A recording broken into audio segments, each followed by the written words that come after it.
Russia in 1917 was collapsing under the weight of its own contradictions. Decades of autocratic rule had left the nation vulnerable, and the strains of modern warfare proved to be the final breaking point. The Tsar's centuries-old rule, once seemingly unshakable, was shattered by the brutal realities of World War I. The war exposed the deep-seated incompetence and corruption within the Tsarist regime. Millions dead on the front lines, cities starving due to shortages and mismanagement, and all hope for a better future seemingly gone. The people were desperate. Spontaneous protests erupted in Petrograd, the capital city, fueled by hunger, anger, and a yearning for change. Soldiers, many of whom were themselves disillusioned and war-weary, were ordered to fire on the crowds. But instead, they joined the protesters, turning the tide of the revolution. Faced with widespread rebellion and the loss of his military's support, Tsar Nicholas II abdicated, bringing an abrupt end to the Romanov dynasty and centuries of imperial rule. The Provisional Government, a coalition of liberal and moderate politicians, took over, promising democracy and reforms to address the people's grievances. But the Provisional Government made a fatal mistake. It kept Russia in the war, clinging to its alliances and failing to recognize the overwhelming desire for peace. The Russian people wanted peace above all else, not more bloodshed and sacrifice in a war that seemed to offer them nothing. As the war dragged on and conditions worsened, discontent grew into widespread anger and resentment towards the Provisional Government. Into this chaos and vacuum of power stepped the Bolsheviks, a radical socialist party led by the charismatic and determined Vladimir Lenin. Their simple yet powerful message resonated deeply with the suffering masses: peace, land, and bread. It electrified the masses, offering them a tangible hope for a better future, a future free from war, hunger, and oppression. The Bolsheviks promised to immediately end the war and negotiate a peace treaty, regardless of the cost.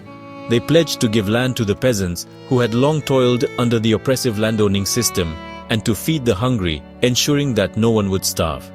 As the Provisional Government faltered and its popularity plummeted, the Bolsheviks' support soared, fueled by their promises and the people's desperation. On October 25, 1917, according to the Julian calendar then in use in Russia, the Bolsheviks, under the leadership of Lenin and Trotsky, launched their carefully planned coup, seizing key strategic points in Petrograd. They arrested the members of the Provisional Government in a nearly bloodless coup, capturing the Winter Palace with minimal resistance. Lenin was now in charge of Russia, promising a new world order, a world for the workers and peasants, free from exploitation and inequality. But Russia was deeply fractured, and many, including those loyal to the Tsar, liberals, and other socialist factions, vehemently opposed the Bolsheviks and their radical ideology. Their control was largely limited to Petrograd and a few other major cities. The rest of the vast country was in a state of near anarchy, with widespread chaos and lawlessness. The October Revolution, as it became known, was not the end of Russia's troubles. It was just the beginning of a new and even more turbulent chapter. Russia was about to plunge into a brutal and devastating civil war, a conflict that would pit brother against brother and tear the nation apart. The Bolsheviks' seizure of power, while seemingly swift and decisive, set off a bloody and protracted conflict that would ultimately determine the fate of Russia and its people. The old order, with its Tsarist autocracy and rigid social hierarchy, was gone, swept away by the forces of revolution. But the new one, the Bolshevik regime, was far from secure, facing enemies on all sides and struggling to consolidate its power.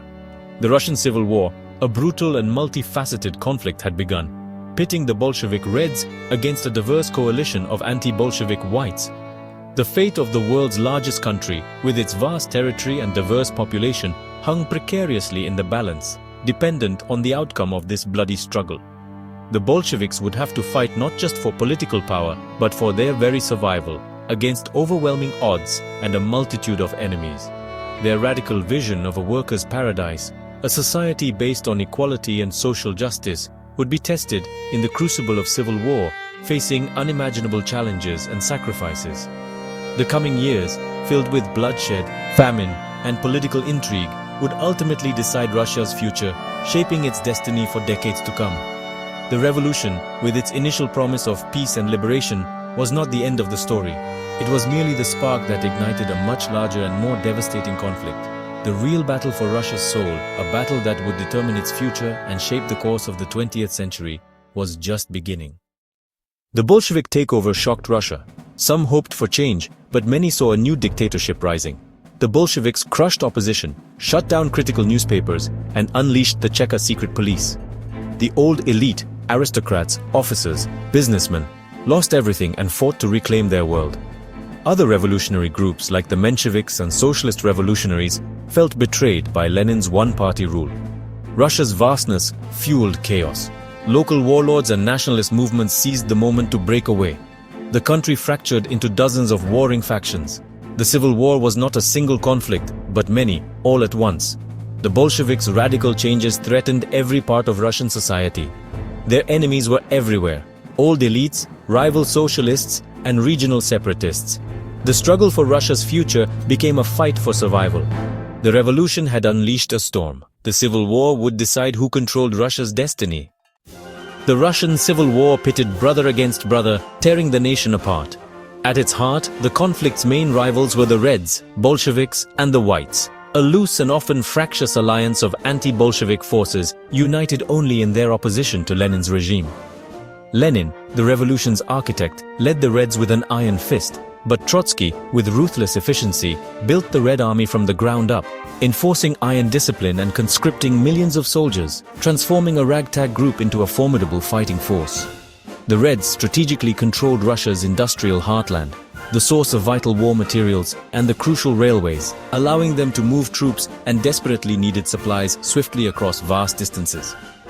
Their powerful promise of equality and a better future inspired many to join the fight, fueling their ranks.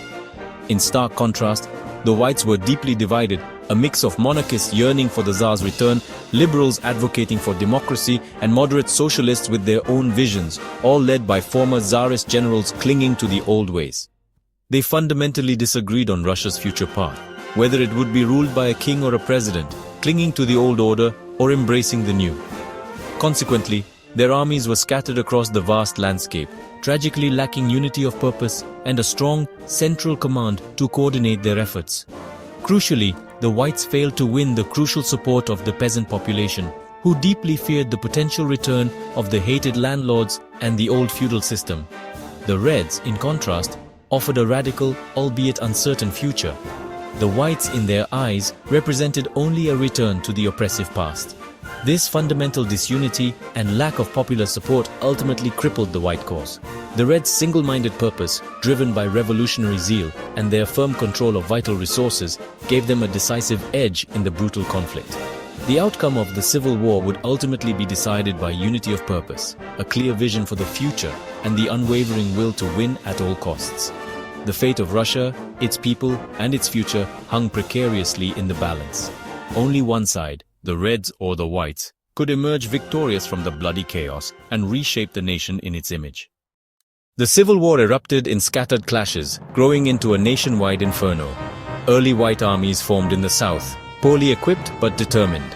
The Czechoslovak Legion's revolt in 1918 gave the Whites their first major territory. White leaders like Kolchak and Denikin launched offensives, threatening Moscow and Petrograd. For a moment, the Bolsheviks faced disaster, attacked from all sides. But the Whites' offensives were uncoordinated. Trotsky's Red Army used railways to rush reinforcements, halting the White advance. The tide began to turn. The Reds' organization and control proved decisive. The war's outcome would soon shift dramatically. Russia's fate was still uncertain. Lenin promised peace, knowing Russia couldn't survive World War I. He negotiated with Germany at Brest-Litovsk, facing harsh demands. Russia lost vast lands and resources. Trotsky tried to stall, hoping for a German revolution, but failed. Germany attacked, forcing Lenin's hand. Despite outrage, Lenin insisted on signing the treaty to save the revolution. Russia lost a third of its population and industry, a national humiliation. The treaty enraged patriots and split the revolutionary camp. The Whites used it to rally support, calling the Bolsheviks traitors, but Lenin's gamble worked. Russia exited the war, buying time to fight the Civil War. The Bolsheviks survived, but at a huge cost. The treaty deepened divisions and fueled the conflict. The struggle for Russia's future intensified. The Civil War raged on. The Russian Civil War drew in foreign powers, Britain, France, the US, and Japan, alarmed by Bolshevism and Russia's exit from World War I. They sent troops and supplies to the Whites, hoping to crush the Bolsheviks. Foreign soldiers landed in Russia's north and east, But their numbers were small and their goals divided. Most aid came as weapons and money, not men. Allied intervention was half-hearted and poorly coordinated. The Bolsheviks used this to rally support, painting the Whites as puppets of foreign invaders. Russian patriotism surged behind the Reds. The foreign powers soon withdrew, leaving the Whites isolated. The intervention backfired, strengthening the Bolshevik cause. The Civil War became a fight for Russia's soul. For ordinary Russians, the Civil War was a period defined by immense suffering and hardship. It was a time when the very fabric of society seemed to unravel, leaving behind a trail of devastation. It meant constant hunger, pervasive fear, and escalating violence that touched every corner of life. The economy collapsed entirely, grinding to a halt and leaving countless people without work or means of support. Factories closed their doors, unable to function amidst the chaos and lack of resources. Railways were ruined, sabotaged, and destroyed, disrupting supply lines and making travel nearly impossible. Food vanished from the markets, creating widespread famine and desperation. In cities, people starved in the streets, reduced to scavenging for scraps just to survive another day. They resorted to burning furniture for warmth during the harsh winters, and they were forced to eat bread mixed with sawdust, a grim symbol of the famine's severity. Disease swept the land with terrifying speed, killing millions weakened by hunger and deprivation. In the countryside, the situation was no better. Both the Red and White armies seized grain from the peasants, leaving them with nothing. This left the peasants desperate and facing starvation themselves. The Bolsheviks' war communism, with its policies of nationalization and control, meant forced grain requisition from the peasantry, further exacerbating the famine. This sparked widespread peasant uprisings against the Bolshevik regime. Terror was everywhere, an ever-present threat hanging over the population. The Cheka's Red Terror hunted down perceived enemies of the revolution, often with brutal efficiency, while the Whites unleashed their own brutal reprisals against those suspected of supporting the Bolsheviks. Pogroms and massacres targeted ethnic and religious minorities. These acts of violence devastated communities and left lasting scars. Families were torn apart by ideological differences and the chaos of war. Brothers found themselves fighting on opposite sides of the conflict, a tragic consequence of the deep divisions within Russian society. Money lost its value due to hyperinflation, rendering savings worthless. People resorted to bartering goods and services in order to survive in the collapsing economy. Orphaned children roamed the streets in gangs, struggling to survive in a world without pity. Violence was a constant presence, an inescapable part of daily life. It wasn't just confined to the battlefields, it permeated every aspect of society. Society broke down completely under the immense strain of war, famine, and terror. The Civil War left deep scars, physical and emotional, on the Russian people, wounds that would take generations to heal. The cost of revolution, measured in lives lost and futures destroyed, was staggering beyond comprehension. By late 1919, the Whites reached their peak, threatening Moscow and Petrograd. But the Red Army, disciplined and mobile, repelled the attacks. Yudenich was stopped at Petrograd. Denikin's forces were smashed and retreated.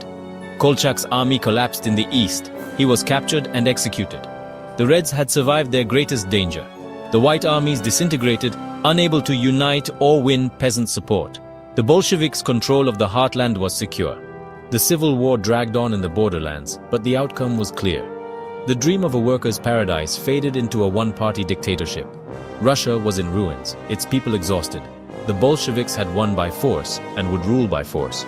The revolution's promise gave way to harsh reality. The next chapter of Russian history would be written in red.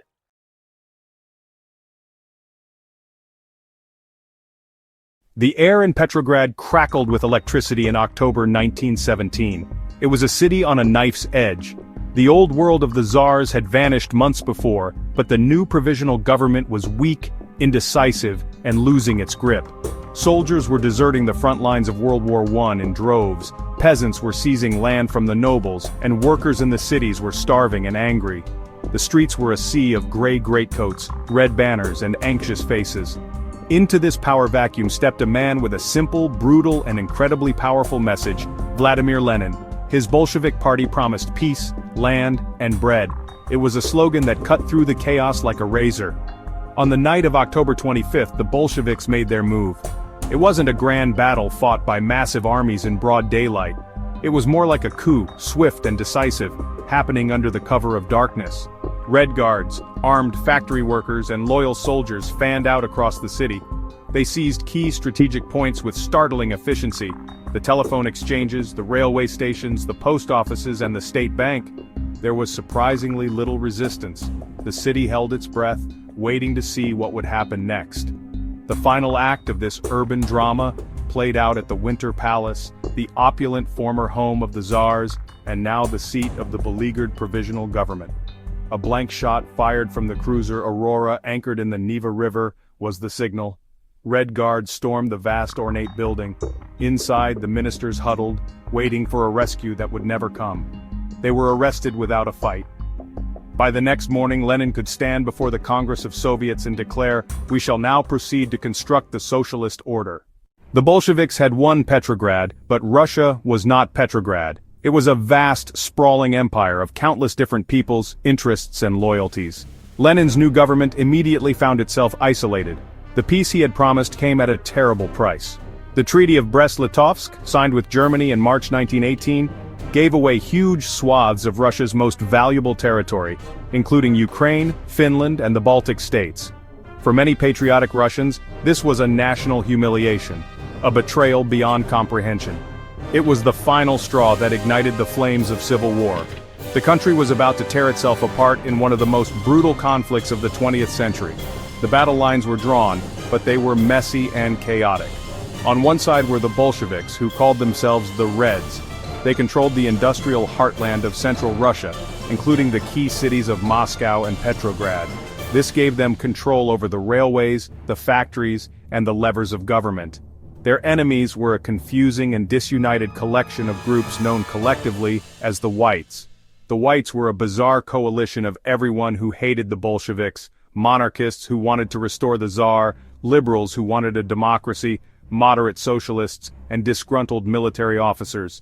They had little in common besides their shared enemy. This wasn't just a two-sided fight. The picture was far more complicated. All across the former empire, other forces emerged, fighting for their own goals.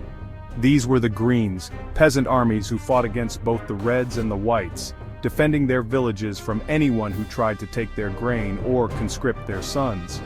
There were also nationalist movements in places like Ukraine and Georgia, fighting for independence from Moscow.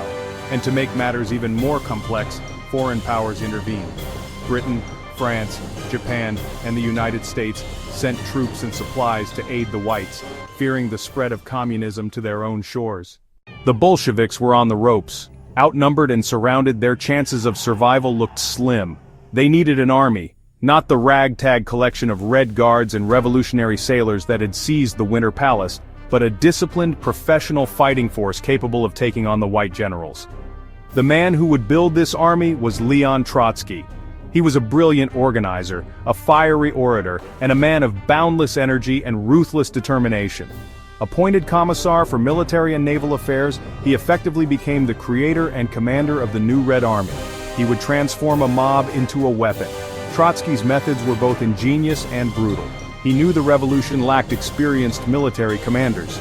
So he made a controversial decision. He recruited tens of thousands of former Tsarist officers to lead his new army.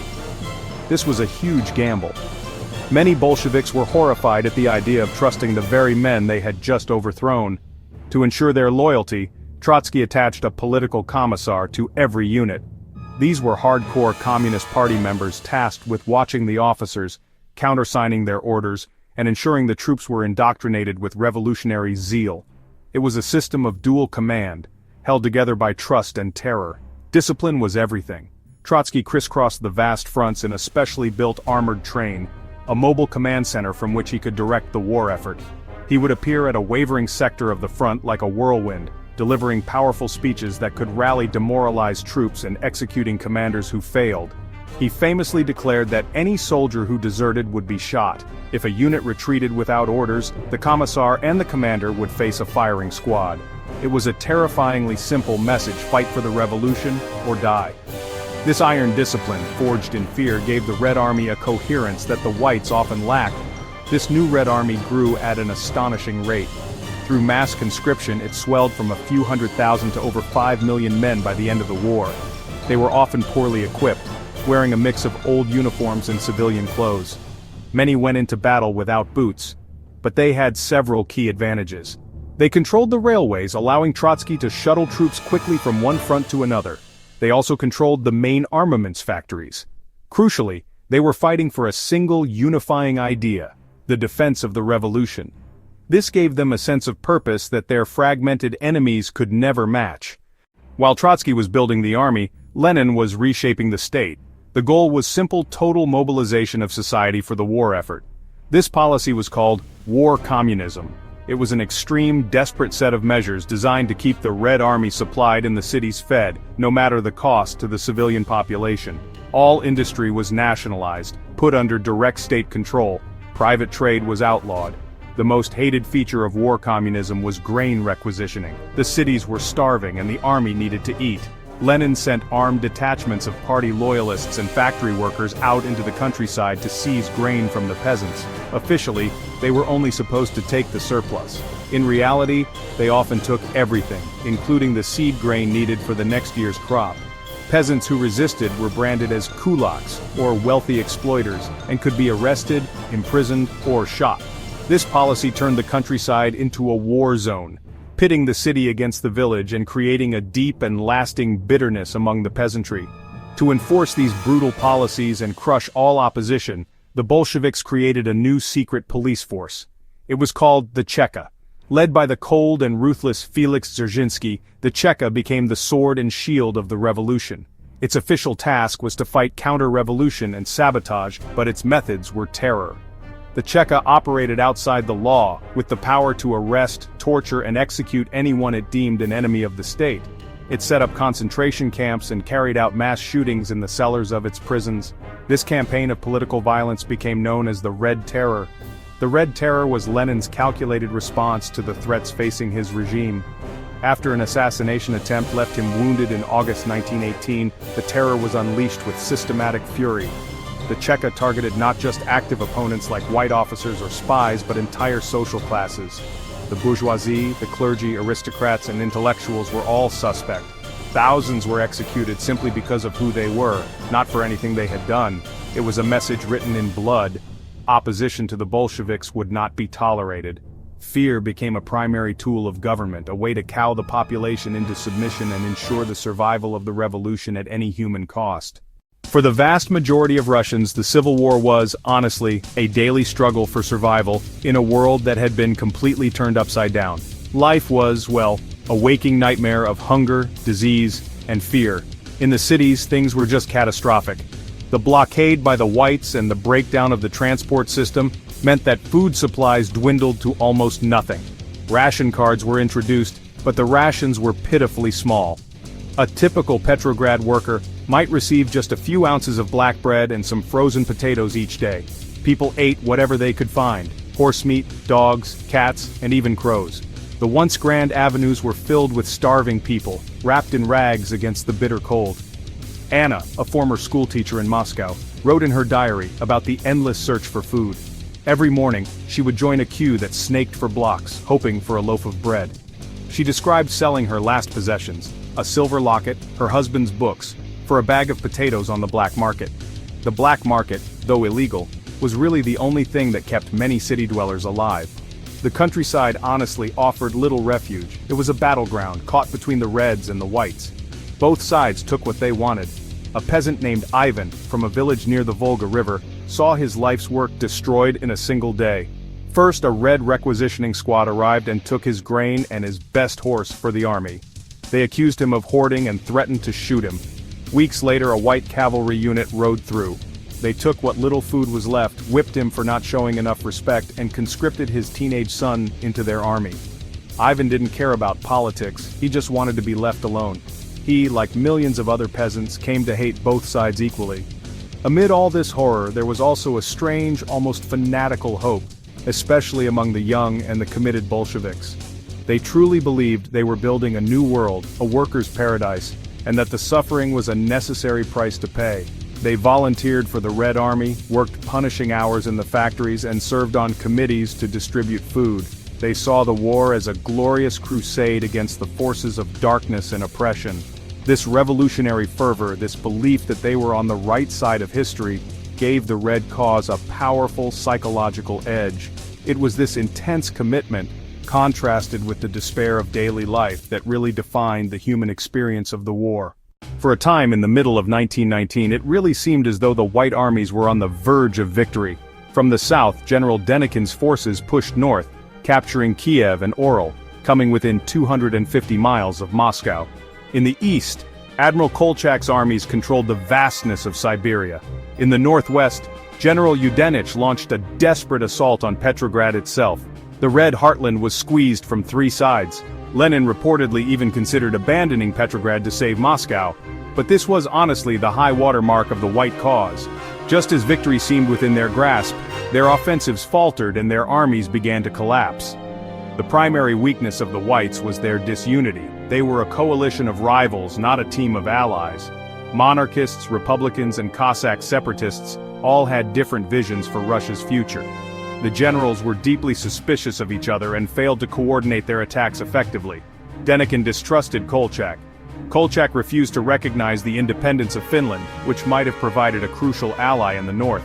They were fighting separate wars, not one unified campaign. This allowed Trotsky to use his central position and control of the railways to move his Red Army to fight them one at a time, shifting forces from a quiet front to a threatened one. Another fatal error was the Whites' political program, or really their lack of one. They had no inspiring message to offer the majority of the population. Their slogan was essentially Russia, one and indivisible, which meant restoring the old empire. This alienated the national minorities like the Poles and Ukrainians, who might have been allies. Crucially, they failed to win over the peasants. The White generals often returned land to its former noble owners in the areas they captured, instantly turning the local peasantry against them. The peasants might have hated the Bolsheviks' grain requisitioning, but they feared losing their land even more. The Reds, for all their brutality, had at least legalized the peasants' land seizures. Finally, the Whites were seen by many ordinary Russians as the puppets of foreign powers. The support they received from Britain, France, and the United States, in the form of money, guns, and some troops, was a double-edged sword. While it helped them militarily, it allowed the Bolsheviks to portray themselves as the true defenders of Russia against foreign invaders. The Reds could wrap themselves in the flag of patriotism, while the Whites were tainted by their association with outsiders. This, combined with the brutal behavior and anti-Semitic pogroms carried out by some White units, eroded their popular support. Their tide receded, and the Red Army began the long, hard push to reclaim the nation. By the end of 1919, the tide had turned decisively. The Red Army, now a seasoned and massive force, launched a series of counteroffensives that just shattered the main White armies. Trotsky's strategy of dealing with the threats one by one paid off spectacularly. The Red Cavalry, led by commanders like Semyon Budyonny, smashed through Denikin's lines in the south, forcing a long and desperate retreat to the Black Sea. In Siberia, Kolchak's forces disintegrated in the face of a Red advance and partisan attacks. Kolchak himself was captured and executed in early 1920. The final major threat, an army in Crimea led by General Wrangel, was crushed by the end of that year. The war was not entirely over though. A final bloody chapter was fought against Poland in 1920. Buoyed by his victories, Lenin hoped to export the revolution westward on the points of Red Army bayonets. But the Poles, fighting for their newly independent nation, rallied and inflicted a stunning defeat on the Reds outside Warsaw, the Miracle on the Vistula. This defeat halted the westward march of communism for a generation. Pockets of resistance and major peasant uprisings against grain requisitioning like the Tambov Rebellion continued to flare up into 1922. But the main civil war was over. The Bolsheviks had won. The cost of this victory was, honestly, almost unimaginable. An estimated 10 million people had died, not just from the fighting, but from the hunger, disease, and terror that accompanied it. The country was in ruins. Industrial production had collapsed to a fraction of its pre-war levels. The cities were depopulated, the fields were untilled, and a catastrophic famine in 1921, caused by drought and the legacy of war communism, would kill another 5 million people.